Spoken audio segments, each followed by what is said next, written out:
హోలా అమెంతేస్ తెలిసిన welcome to our channel the reel homies. ఆ రోజు ఆగస్టు 14. అప్పటికి ఒక యావరేజ్ ఎక్స్పీరియన్స్తో బయటకు వచ్చిన మేము మా ఓడి ఎంత వద్దు అన్నా సరే నేను ఒక్క సీన్ కోసం తీసుకెళ్ళా థియేటర్కి. ఆ సినిమా పేరే వార్ 2. సో మీకు ఈ పాటికి అర్థమైపోయి ఉంటుంది మనం దేని గురించి మాడుతున్నాం అని చెప్పి. Let's talk about war 2. And మేము కూలీ మీద కూడా వీడియో చేయబోతున్నాం, త్వరలో రాబోతుంది అది కూడా. సో ఇంకా let's begin the show.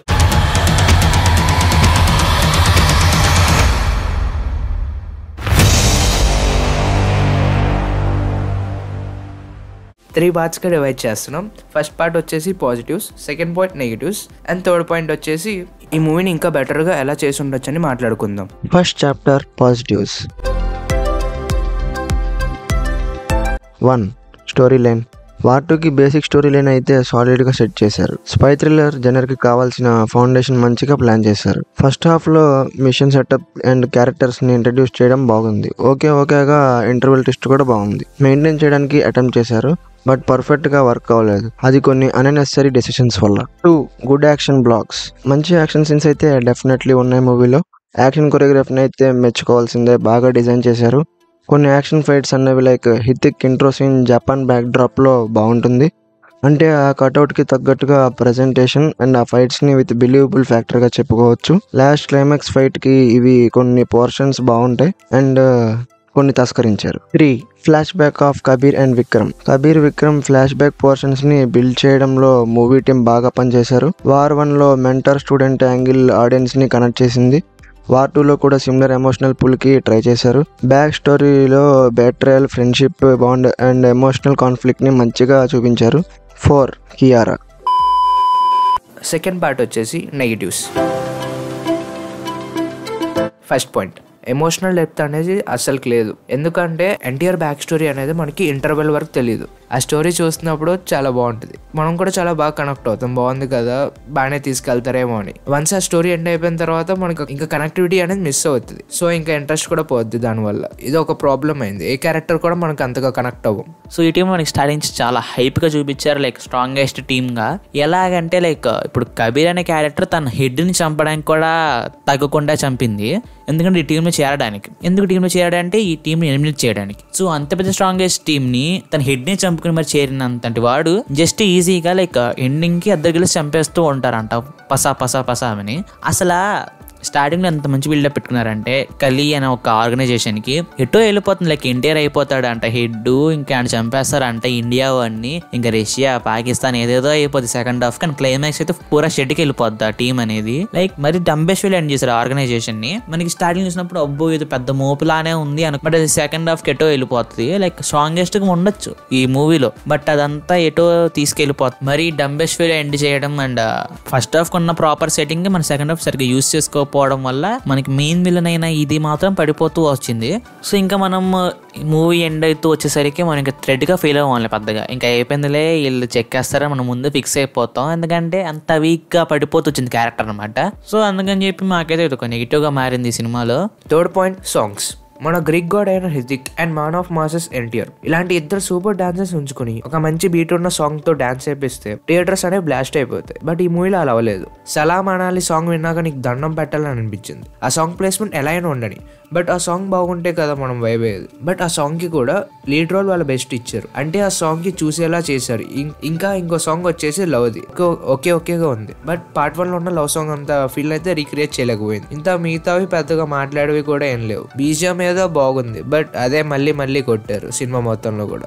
So 4th point వచ్చేసి ఎన్టీఆర్ క్యారెక్టర్ అనమాట.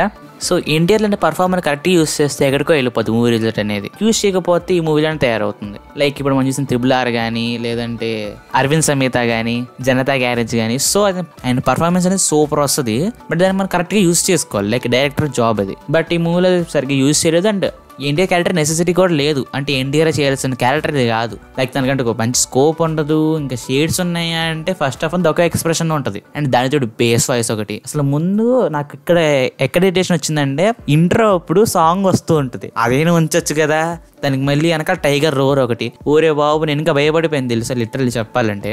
సినిమా అంతా ఎక్కడ చేస్తాడేమో అని చెప్పి అంత భయం వేసింది అండ్ అంత చిరాకు కూడా వేసింది. సో ఉన్నదాన్ని ఉంచాలి కానీ ఎక్కువ లేపకూడదు. లైక్ ఎలివేషన్ ఇవ్వండి, అతి చేయకూడదు, అది నేను చెప్పేది. సో నాకు అదే అనిపించింది, లైక్ తెలుగు వాళ్ళకి ఇది ఇచ్చేద్దాం చింపేద్దాం ఇది ట్రై చేశారు, అది ఫెయిల్ అయింది. అండ్ వీళ్ళ సైడ్ నుంచి చేసింది కూడా బాగా మిస్ఫైర్ అయింది చెప్పుకోవాలనుకుంటే. లైక్ తెలుగులో ఒక మార్కెట్ ఓపెన్ చేయాలని చెప్పి చేసినట్టే ఉంది, కానీ ఎన్టీఆర్ క్యారెక్టర్ కి ఒక పర్ఫెక్ట్ జస్టిఫికేషన్ లేదనుకుంటాను నేనైతే. అండ్ చాలా మందికి మోస్ట్లీ అదే అనిపిస్తుంది, ఎన్టీఆర్ ఫ్యాన్స్ వెనకేసుకు వచ్చిన దాని గురించి మాట్లాడతాం, అదే రియాలిటీ కాబట్టి. 5th point, action scenes. ఈ మూవీ పోవడానికి one of the main reason more action scenes with brainless choreography. ఈ సీన్స్ అనేవి అసలు సెన్సే ఉండవు అండ్ దాన్ని మళ్ళీ లాగారు. ఓమ్మో మామూలు లాగుడు కాదు అది అసలుకి. అండ్ సగం మూవీలో ఫైట్సే ఉన్నాయి, అవైనా బాగున్నాయంటే అది కూడా లేదు. ఒక హృతిక్ ఇంట్రో అండ్ క్లైమాక్స్ లో ఫ్యూ మూమెంట్స్ తప్ప ఇంకా రెస్ట్ అంతా అవే స్పై యూనివర్స్ లో రోతా ఫైట్స్ ఇంకా బోయా న్యూటన్ ఫైట్స్ మాదిరి ఉన్నాయి ఈ మూవీలో. చెప్పాలంటే ఇంకా ఎక్కువకే పోయింది. ఇంకా ఇంటర్వెల్ లో ఫ్లైట్ గురించి ఏం చెప్పాలి, ఏం చెప్పమంటారు? Logically, technically, basically, practically and finally అన్ని అలీలో ఒకదానికి కూడా లింక్ లేదు. మీరు అనొచ్చు ఈ స్పై యూనివర్స్ లో ఇలానే ఉంటాయిరా ఫైట్స్ అని. మా క్వశ్చన్ వచ్చేసి ఎందుకు ఉండాలి? ఇప్పుడు లాజిక్స్ కి దాటితే ఒక లిమిట్ ఉండాలి. ఫర్ ఎగ్జాంపుల్ మన న్యూటన్ బోయ్ అనేది తీసుకుందాం, సరైన లో ఫైట్స్ ఓవర్గా ఉంటాయి, బట్ అవి ఒక లిమిట్ ఉన్నాయి. ఇంకా వివిఆర్ గురించి మీకు చెప్పక్కర్లేదు. ఇలా కొన్ని లిమిట్ ని క్రాస్ చేయకపోతే అవి ఎంజాయ్. చాప్టర్ 3 దీన్ని ఇంకా ఎంత బాగా తీయచ్చు దాని గురించి మాట్లాడేసుకుందాం. మూవీకి ఇంకా ఎమోషనల్ డెప్త్ ఇవ్వాల్సింది. వార్ 1లో హృతిక్ అండ్ టైగర్ మధ్య ఉన్న బాండింగ్, అదే స్టూడెంట్ మెంటర్ బాండింగ్ అనేది ఆడియన్స్ బాగా కనెక్ట్ అయ్యింది.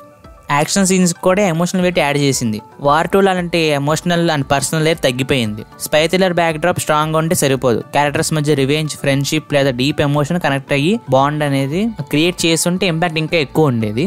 కబీర్ అండ్ విక్రమ్ పాస్ట్ స్టోరీని చూపించారు లైక్ ఫ్రెండ్స్ లాగా, అండ్ దానికి మనం బాగా కనెక్ట్ అవుతాం. బట్ దాని తర్వాత సరిగ్గా పుల్ ఆఫ్ చేయలేకపోయారు, ఎక్కడికో వెళ్ళిపోద్ది సినిమా ఫ్లాష్ బ్యాక్ తర్వాత. సెకండ్ పాయింట్, ఎన్టీఆర్ రోల్ అనేది ఫుల్ గా యూస్ చేయలేదు, ఆయనని ఈక్వల్ రైవల్ లాగా చూపించలేదు. చేసి ఉంటే హృతిక్ వర్సెస్ ఎన్టీఆర్ క్లాష్ అనేది నెక్స్ట్ లెవెల్ ఉండేది. వాళ్ళిద్దరు ఐడియాలజీస్ డిఫరెంట్ గా బాగానే చూపించారు. లైక్ ఎన్టీఆర్ ని తనే బిగ్గర్ దెన్ నేషన్ అని, అండ్ హృతిక్ కి నేషన్ ఫస్ట్ ఎవ్రీవన్ సెకండ్ లాగా. మంచి ఐడియాలజీ, కానీ స్క్రీన్ ప్లే ని దెబ్బతీసిందని చెప్పొచ్చు. ఎక్కువ సీజే వాడకుండా grounded stands and hand fights ఎక్కువ పెట్టుండాలి. వార్ 1లో బైక్ చేజ్ లాంటి stylish but believable action scenes కి ఆడియన్స్ కి ఇంకా ఎక్కువ హుక్ చేస్తాయి. దీంట్లో చాలా ఫైట్ సీన్స్ అనవసరంగా అనిపిస్తాయి మనకి. ఇది action movie, so action scenes పెట్టాలని పెట్టినట్టు అనిపిస్తే అయితే మనకి స్టోరీలో ఒక ఆర్గానిక్ ఫ్లో అనేది ఉండదు. రన్ టైం అనేది డెఫినెట్ గా ట్రిమ్ చేయాలి. స్పై థ్రిల్లర్ కి 2 hours 20 minutes అనేది పర్ఫెక్ట్ లెంత్. మంచి స్క్రీన్ ప్లే అనేది ఉంటే మూవీ ఫ్లో స్మూత్ గా ఉండేది అండ్ టెన్షన్ కూడా మెయింటైన్ అవుతుంది. బట్ వార్ 2లో అన్నెసెసరీ ఫిల్లర్ సీన్స్ ఎక్కువ ఉన్నాయి. అక్కలేని action scenes and long conversations, అనవసరమైన యాక్షన్ సీన్స్ అండ్ అనవసరమైన లవ్ స్టోరీ వల్ల, ఈ ఎక్స్ట్రా బ్యాగేజ్ వల్ల స్టోరీ అనేది బాగా డ్రాగ్ అయింది. ఆడియన్స్ పేషెన్స్ కూడా టెస్ట్ అయింది. స్పై థ్రిల్లర్ అంటే హై టెన్షన్ సీన్స్ ఎక్కువ ఉండాలి. ఆడియన్స్ నెక్స్ట్ మినిట్ ఏం జరుగుతుందో అనే కాన్స్టెంట్ ఎక్సైట్మెంట్ అనేది బిల్డప్ చేయాలి. కానీ ఈ మూవీలో మిడిల్ పోర్షన్ లో లాగ్ వల్ల థ్రిల్లర్ ఫీల్ అనేది కంప్లీట్ గా మిస్ అయింది. విలన్ క్యారెక్టర్ చాలా వీక్ డిజైన్ చేశారు. స్పై థ్రిల్లర్ కి మంచి మాస్ అండ్ భయంకరమైన యాంటాగనిస్ట్ ఉండాలి. ఈ మూవీలో అసలు ఉండదు. అది ఇంటికి చాలా ఛాన్సెస్ వస్తాయి హృతిక్ని చంపడానికి, బట్ చేశాడా అంటే చేయలేదు. సో ఇలాంటి విలన్ ని చూస్తే మనకి హై రాదు కదా, మూవీ మీద కనీసం ఇంట్రెస్ట్ కూడా పోదు. కనీసం విలన్ ఏమైనా ట్రెడ్ ఇచ్చాడా అంటే అది కూడా లేదు. వస్తాడు, మాట్లాడతాడు, వార్నింగ్ ఇస్తాడు, పోతాడు, simple and repeat. Climax villain హీరోతో కలిసిపోతాడు. Spy thriller strongest point hero versus villain clash ఉంటుంది, కానీ ఇక్కడ విలన్ ఇంపాక్ట్ లేకపోవడం వల్ల క్లైమాక్స్ చాలా ఫ్లాట్ గా అయిపోతుంది. ఫైనల్ గా ఈ మూవీలో విలన్ ఎన్టీఆర్ అని గుర్తు పెట్టుకోవడం చాలా కష్టం అని చెప్పుకోవచ్చు. మ్యూజిక్ అనేది ఈ మూవీలో ఏమాత్రం ఇంపాక్ట్ చేయలేకపోయింది. వార్ 1లో మ్యూజిక్ అయితే చాలా బాగుంటది, అదే సేమ్ ఇంపాక్ట్ అనేది వార్ 2లో చేయలేకపోయింది. అండ్ ఇంకొన్ని సీన్స్ లో అయితే వార్ 1 BGM నే మళ్ళీ వాడేశారు. వార్ 2లో ఒక కొత్త BGM అయితే పెట్టారు, కానీ ఆ BGM నే చాలా సీన్స్ లో వాడుతూనే ఉన్నారు. సో దానివల్ల మనకు అంత ఇంపాక్ట్ అనేది అనిపించలేదు అండ్ అది ఎలివేట్ కూడా చేయలేకపోయింది. అండ్ ఇది వాళ్ళ video. Hope you like it. మీకు వీడియో నచ్చినట్టు లైక్ చేయండి, మీ ఫ్రెండ్స్కి షేర్ చేయండి, అండ్ మర్చిపోకుండా మా ఛానల్ సబ్స్క్రైబ్ చేసుకోండి. And see in my next video. So bye bye.